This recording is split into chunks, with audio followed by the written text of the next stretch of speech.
महाराष्ट्र में विधानसभा चुनाव होने हैं और जैसा कि आप सभी जानते हैं कि कभी भी चुनाव आयोग तारीखों का ऐलान कर सकता है और इसी के चलते अब सभी की निगाहें महाराष्ट्र पर हैं। और क्योंकि महाराष्ट्र चुनाव पर सभी की निगाहें हैं, इसलिए महाराष्ट्र में जितने भी जो राजनीतिक दल हैं वो चुनावी मैदान में हैं, उन पर भी सभी की निगाहें टिकी हुई हैं। और इस सब के बीच जो सबसे बड़ी जो खबर है वो ये है कि तमाम सर्वे रिपोर्ट्स दावा कर रहे हैं कि जीत इस बार एमबीए की होगी और एमबीए की जीत के जो दावे किए जा रहे हैं उसी से जो भी दल हैं एमबीए में जितने भी घटक दल हैं उनका उत्साह भी देखने को बन रहा है। जैसे कि पहले राहुल गांधी इधर हरियाणा का चुनाव प्रचार खत्म करते ही अगले दिन महाराष्ट्र पहुंच गए थे, उसी तरह अब उद्धव ठाकरे के बयानों में भी ये साफ नजर आया है कि वो मानकर चल रहे हैं कि जीत इस बार एमबीए की होने वाली है। ये उत्साह उनके बयानों में नजर आया और उन्होंने जमकर जो है शिंदे गुट पर निशाना साधा, एनडीए पर निशाना साधा, बीजेपी पर निशाना साधा। तो दशहरा के दिन उद्धव ठाकरे ने और क्या कुछ बोला,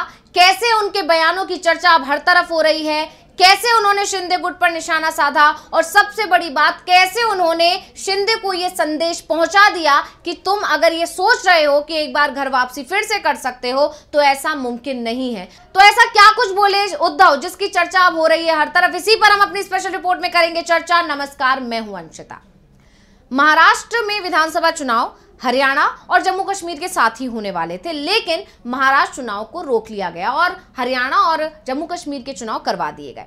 हालांकि जब ऐसा हुआ तब ये चर्चा चल रही थी कि महाराष्ट्र और झारखंड को अभी रोक लिया गया है। वही जानकार तो ये भी दावा कर रहे थे कि क्योंकि महाराष्ट्र को रोकना है इसलिए झारखंड को भी उसके साथ में रोक लिया गया है।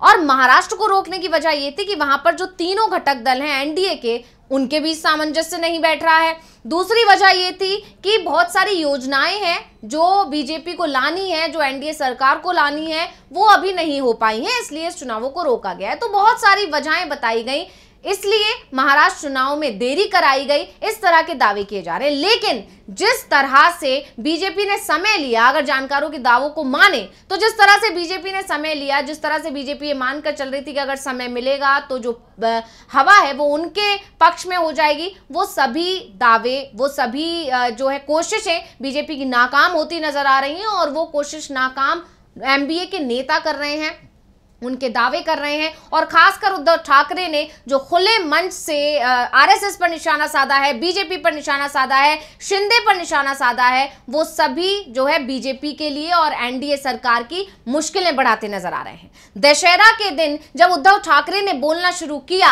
तो फिर उसके बाद जो है इसकी जो गूंज सुनाई दी वो शिंदे खेमे तक सुनाई दी। उन्होंने साफ इशारा दे दिया कि अगर शिंदे घर वापसी के बारे में सोच रहे हैं या वो सोच रहे हैं कि अगर कल को एनडीए की सरकार नहीं आती है तो शिंदे जो है हाथ मिला लेंगे एमबीए के साथ या फिर उद्धव ठाकरे के साथ, तो ऐसा हरगिज नहीं होने वाला है। उन्होंने साफ साफ कह दिया है कि वो गद्दारों को कभी माफ नहीं करेंगे। और इस सब के अलावा उद्धव के बयान में सबसे ज्यादा चर्चा हुई छत्रपति शिवाजी को लेकर जो उन्होंने बयान दिया। उन्होंने सीधे सीधे बीजेपी पर निशाना साधा और सबसे बड़ा ऐलान जो उद्धव ने किया वो ये किया कि अगर उनकी सरकार बनती है तो वो छत्रपति शिवाजी के मंदिर बनवाएंगे। और इसी के बाद से अब उनका बयान सुर्खियों में छा गया है, जगह जगह जो है इस पर चर्चा हो रही है और लोग मानकर चल रहे हैं, जानकार ये दावा कर रहे हैं कि ये बयान बहुत बड़ा इफेक्ट डाल सकता है आने वाले जो चुनाव है उसके नतीजों पर। क्योंकि महाराष्ट्र की जनता छत्रपति शिवाजी को बहुत ज्यादा मानती है,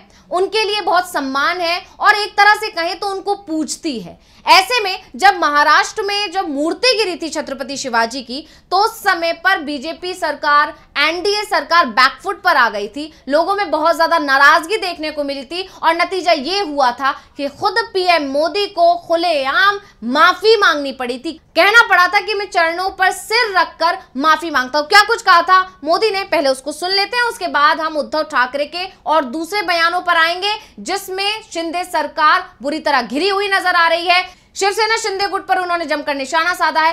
पहले पीएम मोदी ने क्या कहा था उसे सुन लेते हैं। सभी साथियों के लिए छत्रपति शिवाजी महाराज ये सिर्फ नाम नहीं है,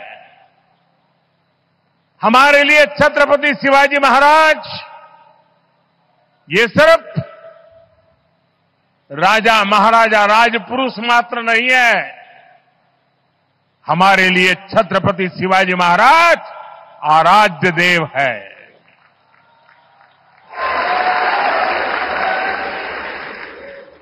और मैं आज सर झुका करके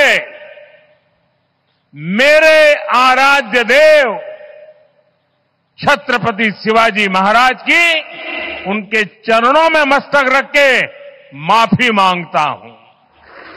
तो महाराष्ट्र की राजनीति में शिवाजी की मूर्ति गिरने का जो मामला था वो अब केंद्र में आता नजर आ रहा है। उस पर बहुत ज्यादा चर्चा गरमाई हुई है। ऐसा भी माना जा रहा है कि ये मुद्दा बहुत बड़ा रोल प्ले कर सकता है इन चुनावों में, क्योंकि राहुल गांधी ने भी इस मुद्दे को बार बार उठाया। क्योंकि अभी पिछले दिनों जब राहुल गांधी महाराष्ट्र आए थे तब उन्होंने छत्रपति शिवाजी की एक मूर्ति का अनावरण भी किया था और उस समय भी उन्होंने निशाना साधते हुए कहा था कि एनडीए सरकार ने छत्रपति शिवाजी का अपमान किया है। तो ऐसे में इस मुद्दे पर अब उद्धव ठाकरे का ये बयान आ जाना कि अगर उनकी सरकार आती है तो वो शिवाजी के मंदिर बनवाएंगे, ये अपने आप में एक बहुत बड़ा बयान है। तो वहीं महाराष्ट्र चुनाव से ठीक एक महीने पहले अब राज्य में सियासी घमासान बहुत तेजी से मचा हुआ है। महाराष्ट्र में जो है दोनों दलों की तरफ से, चाहे वो एमबीए के घटक दल हो चाहे एनडीए के घटक दल हो, एक दूसरे पर वार पलटवार का दौर चल रहा है। और अभी जब दशहरा के दिन पर सबकी निगाहें टिकी हुई थी, क्योंकि दशहरा में एक तरह से ये माना जा रहा था कि दशहरा के दिन शिवसेना शिंदे गुट और शिवसेना उद्धव गुट शक्ति प्रदर्शन करने की कोशिश करेगा और दोनों की ही रैली थी दशहरा के उपलक्ष्य में। और दशहरा के उपलक्ष्य में जब दोनों दलों की रैली थी उस पर उनमें से जो बयान आए उस पर अब चर्चाएं छिड़ गई हैं और सबसे ज्यादा चर्चा उद्धव ठाकरे के बयानों की हो रही है। उन्होंने साफ साफ ये इशारा कर दिया है कि वो किसी भी कीमत पर शिंदे को माफ नहीं करेंगे। यही नहीं, उद्धव ठाकरे ने तो बीजेपी पर सत्ता जिहाद का आरोप तक लगा दिया था। महाराष्ट्र चुनाव से पहले सत्ता जिहाद एक बार फिर सुर्खियों में आ गया है। उद्धव ठाकरे ने सत्ता जिहाद का नारा लगाते हुए बीजेपी को घेरने की कोशिश की थी। उद्धव ठाकरे ने सिर्फ बीजेपी को नहीं घेरा है बल्कि साथ ही साथ आरएसएस पर भी निशाना साधा है। जैसे कि आप जानते हैं कि आरएसएस को अब 100 साल पूरे होने जा रहे हैं, उसमें वो कदम रखने वाला और इसीलिए आरएसएस की पूरी कोशिश है कि महाराष्ट्र में एनडीए की सरकार बने, बीजेपी सत्ता में आए, जिससे उसको आगे आने वाले समय में दिक्कतें ना हो। लेकिन आरएसएस की सारी कोशिशें नाकाम होती नजर आ रही हैं। जिस तरह के सर्वे रिपोर्ट्स आ रहे हैं वो साफ साफ ये दिखा रहे हैं, ये उससे संकेत मिल रहे हैं कि इस बार एमबीए ही सत्ता में आ रही है। और इसकी एक बड़ी जो वजह मानी जा रही है वो उद्धव ठाकरे के प्रति जो जनता का समर्थन है, जो सिंपैथी है, उसे भी माना जा रहा है। शरद पवार के प्रति जो लोगों में सिंपैथी है वो माना जा रहा है, क्योंकि जिस तरह से बीजेपी ने इन दोनों दलों में सेंध लगाकर इनसे पार्टी और नेता सब कुछ छीन लिया, उसको लेकर लोगों में बेहद नाराजगी है। क्योंकि जनता ने इस सरकार को नहीं चुना था, ये साठगांठ की और तोड़फोड़ की सरकार बनी जो 2022 में बनी। ऐसे में उद्धव के साथ लोगों का जो है सिंपैथी, और ये चीज अभी जब लोकसभा चुनाव हुए थे उसमें भी साफ तौर पर नजर आई थी, जब बीजेपी की स्थिति भी खराब रही, शिवसेना शिंदे गुट की स्थिति भी खराब रही जो नतीजे थे, और इसके अलावा अजीत पवार की तो बहुत ही ज्यादा बुरा हाल देखने को मिला। वहीं दूसरी तरफ एमपी के जितने घटक दल हैं उनका प्रदर्शन बहुत अच्छा रहा था और कांग्रेस तो सबसे बड़ी पार्टी बनकर उभरी थी वहां पर। तो इसी तरह से अब वो उत्साह नेताओं में देखने को भी मिल रहा है। और उद्धव ठाकरे ने अपने पार्टी की वार्षिक दशहरा रैली के दौरान बीजेपी और आरएसएस पर जमकर कटाक्ष किया। उद्धव ठाकरे ने कहा कि बीजेपी सत्ता जिहाद का फॉर्मूला फॉलो कर रही है, वो किसी भी कीमत पर कुर्सी नहीं छोड़ना चाहती और हमेशा सत्ता में बने रहने का सपना देख रही है। मराठा और अल्पसंख्यकों का मत हासिल करने के लिए उद्धव ठाकरे ने महाराष्ट्र के लोगों से एक बड़ा वादा तक कर दिया। उद्धव ठाकरे ने कहा कि अगर आगामी विधानसभा चुनाव में एमबीए की सरकार बनेगी तो हम महाराष्ट्र के सभी जिलों में छत्रपति शिवाजी महाराज का मंदिर बनवाएंगे। इसी के साथ आरएसएस पर निशाना साधते हुए उद्धव ठाकरे ने कहा कि आरएसएस के मुखिया मोहन भागवत कुछ खतरों के खिलाफ हिंदुओं से एकजुट होने की अपील करते हैं। पिछले एक दशक से सत्ता में रहने वाली बीजेपी उन्हें सुरक्षित रखने में विफल रही है। मोहन भागवत कहते हैं कि हिंदुओं पर खतरा है और उन्हें एक होना चाहिए।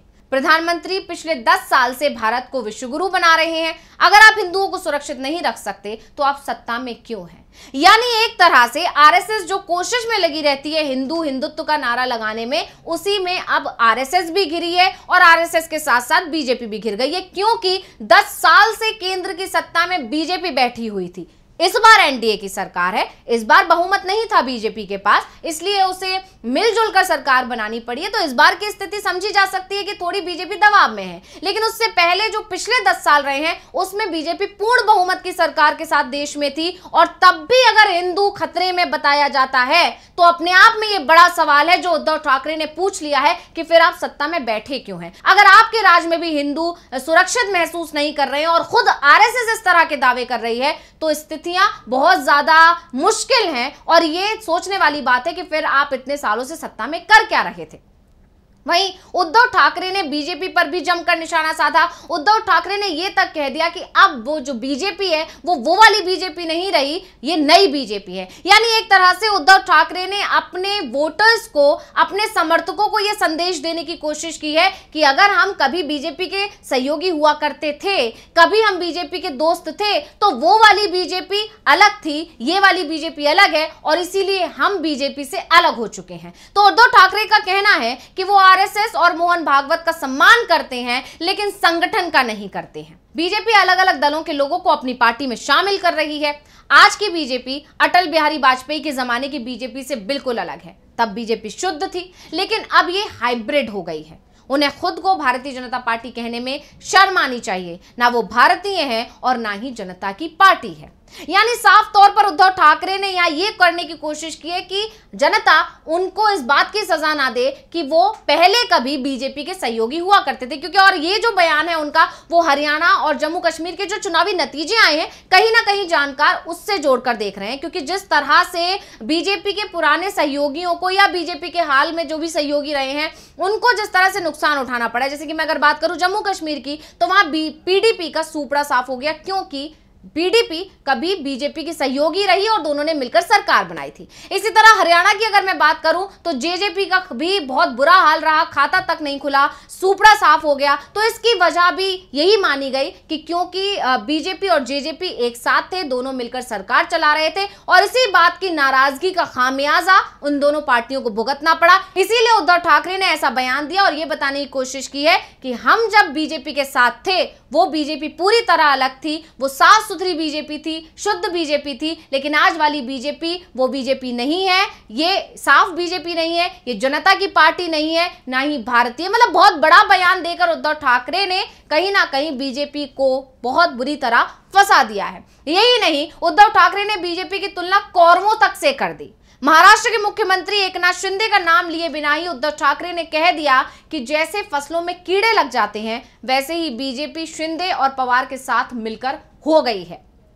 मुझे ये कहते हुए बहुत खेद हो रहा है कि बीजेपी में भी कीड़े लग गए हैं। वो सत्ता जिहाद पर डटे हैं, उन्हें हर कीमत पर सत्ता चाहिए। यानी साफ है कि उद्धव ठाकरे ने बहुत ही आक्रामक तरीके से बीजेपी और शिंदे गुट पर जमकर निशाना साधा है, और इसीलिए अब उनके बयानों की चर्चा हो रही है, और इससे शिंदे गुट कहीं ना कहीं टेंशन में नजर आ रहा है। और लोगों की जो सहानुभूति या लोगों का जो समर्थन लोकसभा चुनाव में उद्धव ठाकरे को मिला, शिंदे गुट भी इस चीज को समझ रहा है कि ये समर्थन अगर महाराष्ट्र चुनाव में भी मिल गया तो फिर शिंदे गुट का और खासकर शिंदे के करियर पर बहुत ज्यादा धब्बा लग जाएगा और बहुत मुश्किलें हो जाएंगी। और इसीलिए कोशिश पूरी की जा रही है एनडीए की तरफ से, लेकिन जो जानकार कह रहे हैं, जिस तरह की रिपोर्ट्स आ रही हैं, उसमें एनडीए को, बीजेपी को, शिंदे गुट को सफलता मिलती हुई नजर नहीं आ रही है। तो इस रिपोर्ट को लेकर आपका क्या कहना है, हमें कमेंट करके अपनी राय जरूर दीजिएगा। इसी के साथ मुझे दीजिए इजाजत। देखते रहिए डीवी लाइव। नमस्कार।